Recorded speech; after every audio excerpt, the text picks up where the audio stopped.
Mister Manikandan, இந்த court வளாகத்துல first hearing நடந்தப்போ சுபுவை கொலை பண்ண நடந்த முயற்சிக்கு காயத்ரி தான் காரணம்னு சொல்லி போலீஸ் கொடுத்த ரிப்போர்ட்டுக்கு என்ன அர்த்தம்? நான் சொல்றேன்.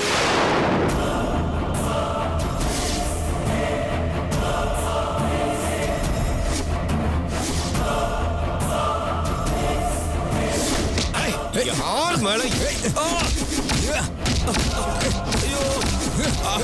தூக்குறான?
எதா இருந்தாலும் இங்கே வந்து சொல்லுங்க. டாக்டர், நீங்க போய் உட்காருங்க.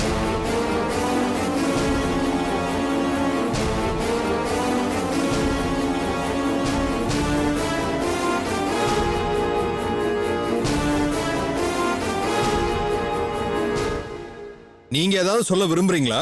என் பேரு குமார் ஐயா, காயத்ரியோட மாமா. தோ அங்க ஒருத்தன் நிக்கிறானே, அவன் பெங்களூர்ல பால் பவுடர் கம்பெனி நடத்திட்டு இருக்கான் ஐயா. அங்கதான் காயத்ரி வேலை செஞ்சுட்டு இருந்தா.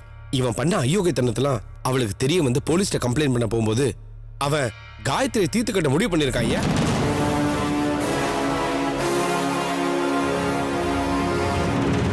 ஐயா, காயத்ரி பெங்களூர்ல இருந்து சென்னை வந்ததுக்கு அப்புறம் எங்க அவ உயிரோட இருந்தா தான் வியாபாரத்துக்கு ஆபத்துங்கிறதுனால கூலிப்படையை வச்சு கொலை பண்ண முயற்சி பண்ணிருக்கான்.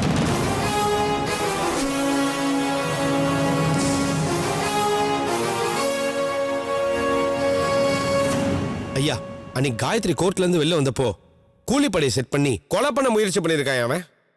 யாருமே எதிர்பார்க்காத அளவுக்கு பட்டாசை வெடிச்சு புகையை கிளப்பி கொலகாரங்களுக்கு சுப்பு எது காயத்ரி எதுன்னு அடையாளம் தெரியாம காயத்ரி நினைச்சு சுப்புவை கத்தியால குத்திருக்காங்க ஐயா.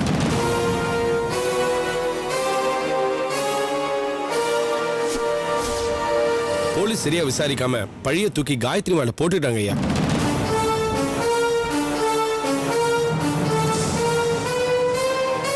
இதோ நிக்கிறானே, அவனே கேட்டு பாருங்க. நீங்க போய் உட்காருங்க. நீங்க வந்து சொல்லுங்க.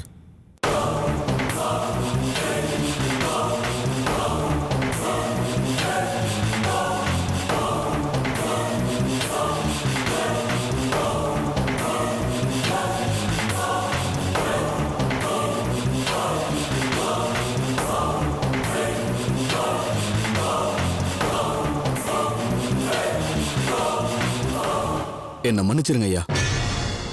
அவர் சொன்னது உண்மைதான். காயத்ரியை கொல்றதுக்கு நான் தான் ஆள் அனுப்புனேன்.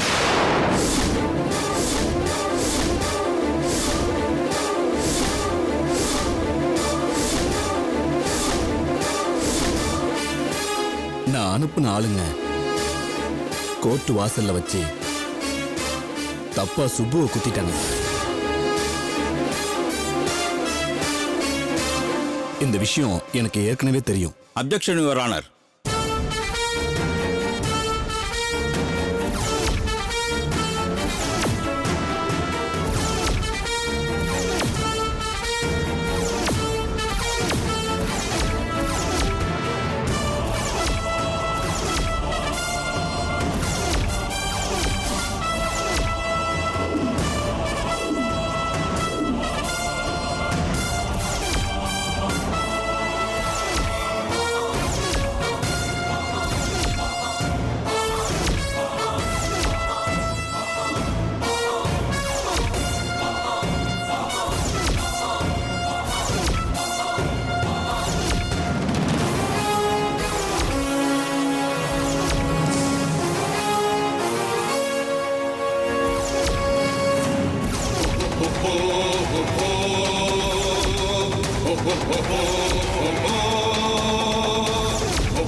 யுவர் ஆனர், எல்லாருக்கும் நல்லவளா இருக்கணும்னு நினைக்கிறது எவ்வளோ பெரிய தப்புன்னு காயத்ரியோட வாழ்க்கை நம்ம எல்லாருக்கும் புரிய வச்சிருக்கு. இதுக்கு மேலே இந்த வழக்கில் நான் பேசுறதுக்கோ குறுக்கு விசாரணை பண்ணுறதுக்கோ எதுவுமே இல்லை. இந்த வழக்குக்கு ஆதாரமாக கோர்ட்டில் ப்ரொடியூஸ் பண்ணியிருக்கிற டிஎன்ஏ ரிசல்ட்டும் வீடியோ ஆதாரமும் காயத்ரி தான் சூர்யாவோட உண்மையான ஒய்ஃப்னு தெள்ள தெளிவாக நிரூபிச்சிருக்கு. ஆகவே என் கட்சிக்காரர் காயத்ரி எந்த குற்றமும் செய்யாதவர்னு நீங்களும் புரிஞ்சிருப்பீங்கன்னு நம்புகிறேன். That's all your honour. Gayathri வயிற்றில் வளரும் கரு சூர்யாவோடதுதான் என்பதும் சந்தேகத்திற்கு இடமின்றி நிரூபிக்கப்பட்டிருக்கிறது.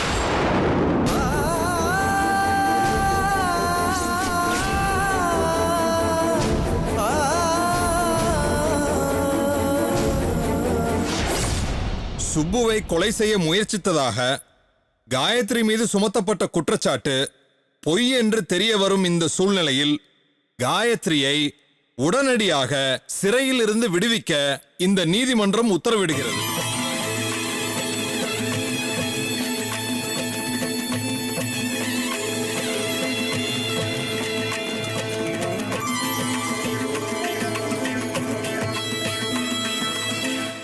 அம்னீஷியாவால் பாதிக்கப்பட்டு தன் கடந்த கால வாழ்க்கை அனைத்தையும் மறந்திருக்கும் சூர்யா தன் பெற்றோரின் தூண்டுதலால் மட்டுமே சுப்புவை இரண்டாந்தாரமாக மணந்திருக்கிறார் என்று இந்த கோர்ட் கருதுகிறது.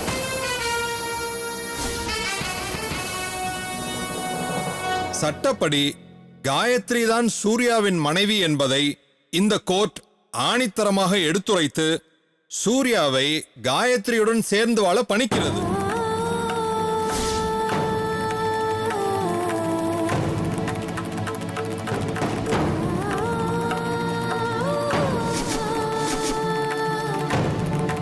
தனக்கு உரிமை இல்லாத ஒருவரை அபகரித்துக் கொள்ளும் முயற்சியில் காயத்ரிக்கு எதிராக தவறான குற்றச்சாட்டை முன்வைத்த சுப்புவை இந்த நீதிமன்றம் கண்டிக்கிறது.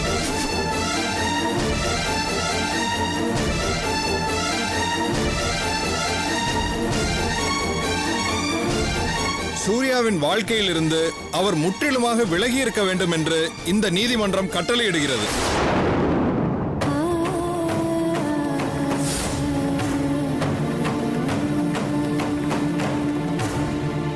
இந்த வழக்கின் மிக முக்கியமான சாட்சியாக டிஎன்ஏ ரிசல்ட்டை மாற்றி எழுதும்படி டாக்டரை மிரட்டி அவருடைய குழந்தையை கொன்றுவிடுவதாக அச்சுறுத்திய தர்மலிங்கத்திற்கு இந்த நீதிமன்றம் 6 மாத கடுங்காவல் தண்டனை விதிக்கிறது.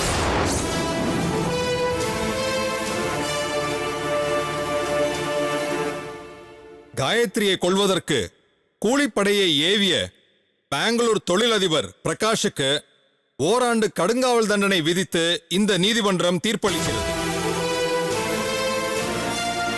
காயத்ரியும் சூர்யாவும் இனி யாருடைய அச்சுறுத்தலுக்கும் பணியாமல் கணவன் மனைவியாக சந்தோஷமாக புதிய வாழ்வை தொடங்க வேண்டும் என இந்த நீதிமன்றம் விரும்புகிறது. அதையே உத்தரவாகவும் பிறப்பிக்கிறது.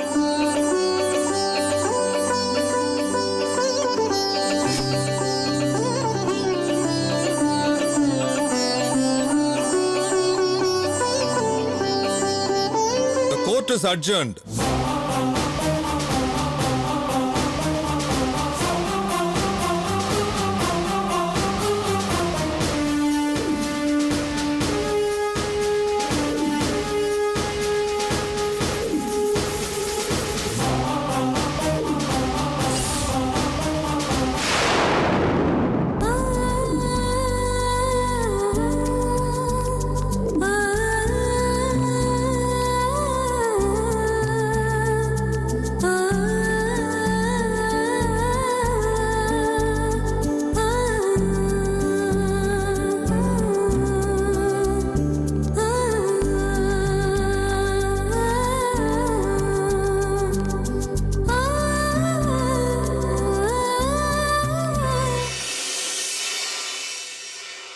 இந்தாம்மா உன்னோட ட்ரெஸ். இங்க பாரு காயத்ரி, வர எக்ஸாம அட்டன் பண்ற, ஃபர்ஸ்ட் கிளாஸ்ல பாஸ் பண்ற, பேப்பர்ல உன் போட்டோவோட நியூஸ் வரணும்.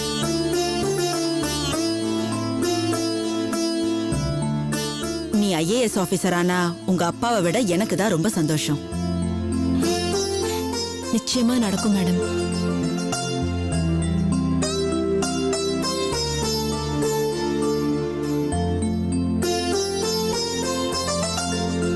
நான் ஜெயில இருந்து வெளியே வரணும். நான் என் புருஷனோட சேரணும். என் குழந்தை நல்லா இருக்கணும். என் லட்சியம் நிறைவேறணும். நான் ஐஏஎஸ் ஆபீசர் ஆகணும்னு எனக்காக யோசிக்கிறதுக்கும் கவலைப்படுறதுக்கும் எத்தனையோ பேர் இருக்கீங்க. உங்களுக்கெல்லாம் பதிலுக்கு நான் என்ன செய்ய போறேன்னு எனக்கு தெரியல.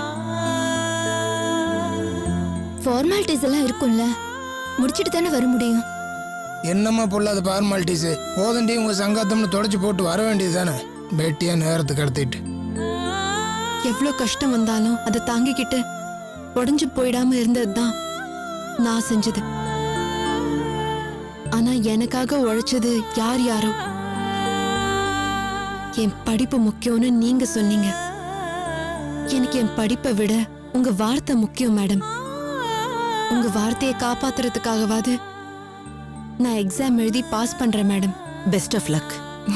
Thank you madam. போய் ட்ரெஸ் மாத்திக்கோ போமா.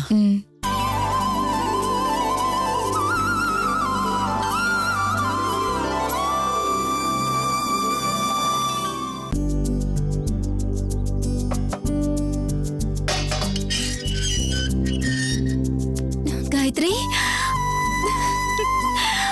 அம்மாடி அப்பா எப்படிம்மா எப்படி இருக்க? இருக்கீங்கப்பா? நான் நல்லா இருக்கேம்மா. என் வாழ்க்கையில இன்னைக்கு மாதிரி சந்தோஷமா என்னைக்குமே இருந்தது இல்லம்மா. மாமா ரொம்ப சந்தோஷமா இருக்குமா. ஜெயிச்சிருந்தா கூட இவ்வளவு சந்தோஷமா இருக்காது மாமா. போராடி ஜெயிச்சோம்ல, அதான் இவ்வளவு சந்தோஷமா இருக்கு. உண்மைதான் வீரா. இப்ப கூட உள்ள வார்டன் கிட்ட இததான் சொல்லிட்டு இருந்தேன். எனக்காக நீங்க இத்தனை பேர் போராடி இருக்கீங்க. நியாயமா இது உங்களோட வெற்றி தான். இல்லடி, இது உன் வயித்துல வளர்ற குழந்தையோட வெற்றி. தன் குழந்தை நல்ல படிப்பை தேடிக்குமா, நல்ல உத்தியோகத்தை தேடிக்குமா, நல்ல வாழ்க்கையை தேடிக்குமான்னு எல்லா தாய்க்கும் எப்பவும் ஒரு கவலை இருந்துகிட்டே இருக்கும். ஆனா உன் குழந்தை தன்னோட அப்பாவை தேடிக்கணுமேனு கவலைப்பட்ட முதல் பொண்ணு நீதான். அம்மாடி, உன் வாழ்க்கையில இருந்த கஷ்டம் நஷ்டம் எல்லாம் முடிஞ்சு போச்சுமா. இனிமே சந்தோஷமான வாழ்க்கை தான் உனக்கு. இங்க பாருங்க காயத்ரி, சூர்யாவை இழுத்து உங்க கைக்குள்ள வச்சுக்கிற வழியை பாருங்க. இனிமே அதுதான் உங்களுக்கு ஃபுல் டைம் டியூட்டி. சுப்பு கிப்பனு எவ வந்தாலும் வீட்டு கதவை இழுத்து சாத்துங்க. கோர்ட் ஆர்டரை ப்ளோ பண்ணி வீட்டு வாசல்ல ஒட்டி வைங்க. அது மீறி யாராவது தகராறு பண்ண வந்தாங்க, கைய காலை உடைச்சு திருப்பி அனுப்ப நான் இருக்கேன். சரி சரி, இங்கே நின்னு பேசிட்டு இருந்தா என்ன அர்த்தம்? எங்க வீட்ல பாட்டி, அவங்க வீட்ல அப்பா அம்மா எல்லாரும் வெயிட் பண்ணிட்டு இருக்காங்க. சீக்கிரம் கிளம்பு காயத்ரி. ஆமாமா வாங்க காயத்ரி, நம்ம கார்ல போயிடலாம். இனிமே உங்களுக்கு எல்லாம் நல்ல காலம் தான். ஆமா வீட்டுக்கு போலாம், நம்ம கார்லயே போயிடலாம்.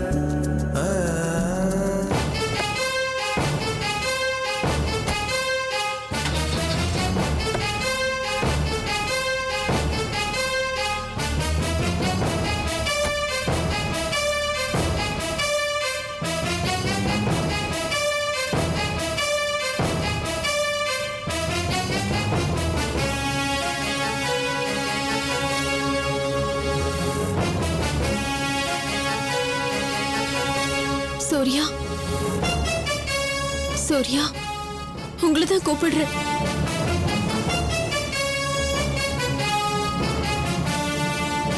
சூர்யா, பேசுங்க சூர்யா. நீங்க இப்படி அமைதியா இருக்கிறது எனக்கு ரொம்ப பயமா இருக்கு சூர்யா. ஏதாவது பேசுங்களேன்.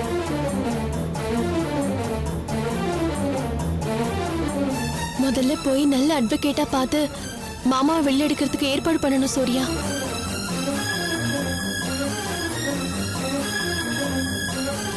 அத்தையால இந்த விஷயத்தை எப்படி தாங்க முடியும்னு தெரியல.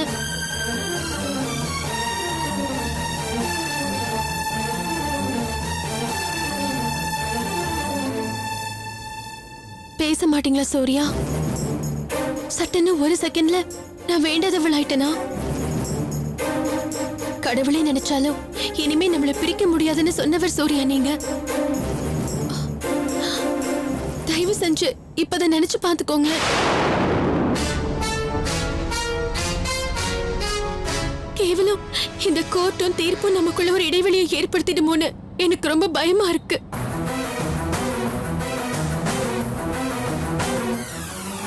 தயவு செஞ்சு வண்டியை நிறுத்துறீங்களா? நான் உங்க கூட பேசணும்.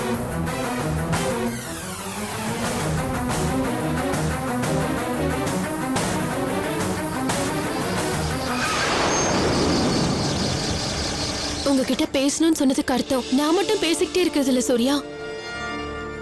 தயவு செஞ்சு நீங்க வாய் திறந்து பேசுங்க. உங்க மனசுல எது இருந்தாலும் தயவு செஞ்சு ஓபனா கொட்டிடுங்க.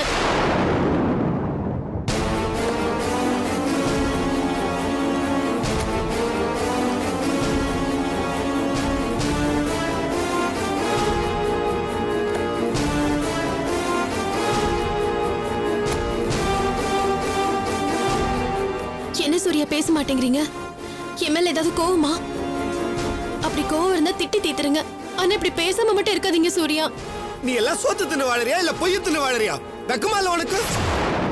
காயத்ரி உன்ன மாதிரி ஒரு பொண்ணு தானடி.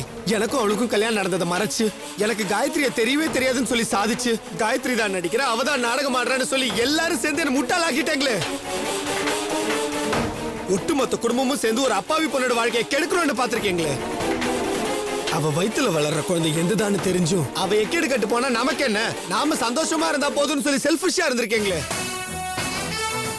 மன்னிக்கிறதா இல்ல சுப்பு, ஒன்ன மட்டும் இல்ல உன் குடும்பத்திலயும் சரி என் குடும்பத்திலயும் சரி யாரையும் மன்னிக்கிறதா இல்ல. ஏன் சூர்யா ஏன் இப்படி எல்லாம் பேசுறீங்க? உங்க அப்பா அம்மா அக்கா உங்களுக்கு விரோதமா நடக்கணும்னு நினைப்பாங்களா? உங்க மேல நான் வச்சிருந்த காதல் எவ்வளவு ஆழமானதுன்னு அவங்களுக்கு புரிஞ்சதுனால தான் என்ன அவங்க மருமகளா ஏத்துக்கிட்டாங்க. கிடைச்ச வாழ்க்கை பறி போயிட கூடாதுன்னு ஒரு பொண்ணு நினைக்கிறதுல என்னங்க தப்பு? ஆமா நான் சுயநலவாதி தான். ஆனா என்னோட சுயநலம் யாருக்கும் கெடுதல் பண்ணாதுங்க. உங்களுக்கும் உங்க குடும்பத்துக்கும் என்னன்னைக்கும் நான் பட்ட கடனை தீக்கிறதுக்காக தான் நீங்க கட்டின தாலியை நான் காப்பாத்திக்க நினைச்சேன். இது தப்பா?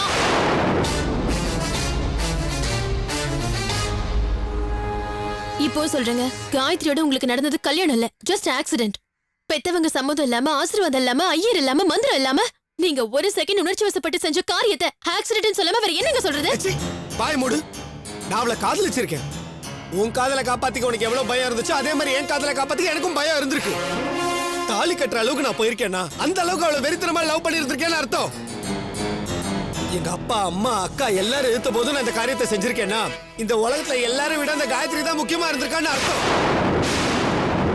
என் மொத்த வாழ்க்கையை முழு மனசை அவளுக்கு அர்ப்பணம் பண்ணிருக்கேன் பாவி. ஒரு ஆக்சிடென்ட்ல பழசெல்லாம் மறந்துன்ற காரணத்துக்காக காயத்ரின்ற ஒருத்தி என் வாழ்க்கையில இல்லவே இல்லைன்னு சொல்லி நீங்க திட்டம் போட்டு மறைச்சிருக்கீங்க. பெத்த புள்ளேன்னு கூட பார்க்காம எங்க அப்பா எனக்கு செஞ்ச துரோகத்துக்கு இன்னைக்கு அவர் அனுபவிக்கிறாரு. வெக்கமா இல்ல உனக்கு?